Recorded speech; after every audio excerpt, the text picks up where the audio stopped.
একদিন একটা বাঘ একটা গরুর উপর আক্রমণ করলো। তো গরু তার সমস্ত শক্তি দিয়ে দৌড়াতে লাগলো। বাঘও গরুর পেছন পেছন দৌড়াতে লাগলো। এক সময় সামনে একটা পুকুরে গরুটি লাফ দিল। ঘটনাক্রমে পুকুরে পানি ছিল না, কিন্তু কাদায় ভর্তি ছিল।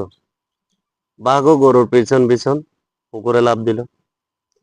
তো বাঘ এবং গরু কাদায় আটকে গেল। তো বাঘ বলল, তুই যদি একটু ধাঙায় থাকতি তাহলে তোকে একটু মজা করে গাইতাম, আমি বাঁচতাম, তোকে আমি খেয়ে ফেলতাম। কিন্তু এখন তো তুইও মরবি, আমাকেও মারলি।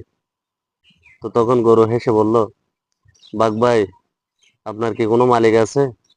তখন বাঘ রেগে গিয়ে বলল, আমার মালিক থাকবে মানে? আমার কোনো মালিক নাই, আমি হচ্ছে রয়্যাল বেঙ্গল টাইগার। তো তখন গরু বলল, আমার কিন্তু মালিক আছে। সন্ধ্যাবেলায় ঠিক আমার মালিক আমাকে এসে এখান থেকে উদ্ধার করে নিয়ে যাবে। ওখান্তরে তোমাকে সবাই মিলে খুব আনন্দ উল্লাস করে মারবে। মোরাল অফ দ্য স্টোরি কি? তো মুসলমানগণ, আপনাদেরও মহান আল্লাহ রাব্বুল আলামিন একজন আছেন। সো ভয় পাওয়ার কোনো কারণ নেই, একমাত্র আল্লাহর উপর ভরসা রাখুন। জীবনে ভালো কিছু হবে ইনশাল্লাহ।